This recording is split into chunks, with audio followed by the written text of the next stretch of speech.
BFM Business, Intégral Placement, les robots.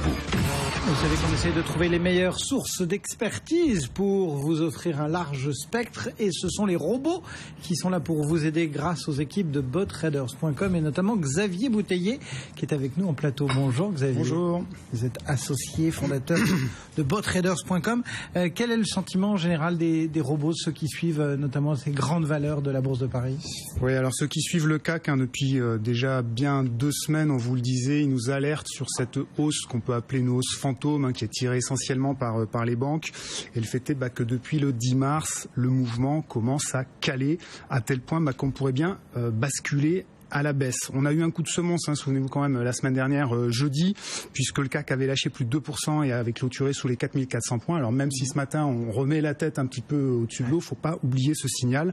Et du côté de nos prévisions, pas de grand changement à signaler. C'est toujours le rouge qui l'emporte à court terme, et ce quasiment sur tous les secteurs. Alors quand même, à noter une légère embellie à J+10, ce qui veut dire concrètement que si on bascule dans la baisse, ça devrait se poursuivre jusqu'au 11 avril, grosso modo, date à laquelle on pourrait repartir sur un mouvement aussi un peu plus sain.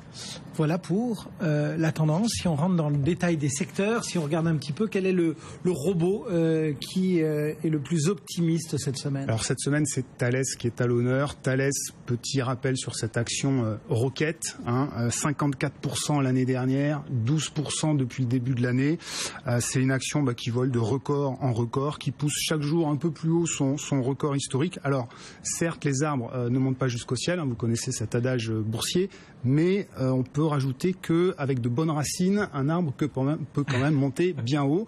Et sur Thales, c'est quand même un dossier assez solide, puisque en février, les résultats annuels qui ont été communiqués se sont révélés excellents, tant sur le chiffre d'affaires que sur le carnet de commandes que sur la marge. Donc vraiment rien à dire. Et du côté de nos robots, c'est un peu pareil, pas vraiment grand chose à dire. Ils continuent à avoir du vert pour cette action, même si on s'en doute quand même la progression devait être quand même un peu moins soutenue dans les prochaines semaines. Alors on conserve le titre qui a été acheté il y a déjà un peu plus d'1 an, et il va conserver sans doute jusqu'au 4 mai, date à laquelle seront dévoilées les prises de commandes et le chiffre d'affaires au 30 mars.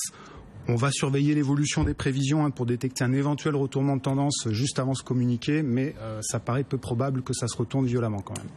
Thales qui cote 77,16 ce matin, et on est en tout petit repli de 0,08%. Peut-être effectivement venir en profiter. À l'inverse, qui n'a pas trop le moral? Alors c'est Amundi qui est en bas de classement cette semaine. Amundi qui depuis la semaine dernière fait partie du SBF 120, alors qu'elle a été introduite assez récemment, puisqu'elle a fait ses premiers pas en bourse en novembre dernier. Une introduction d'ailleurs assez discrète et qui n'a pas franchement convaincu, puisque le titre a commencé à 45 €.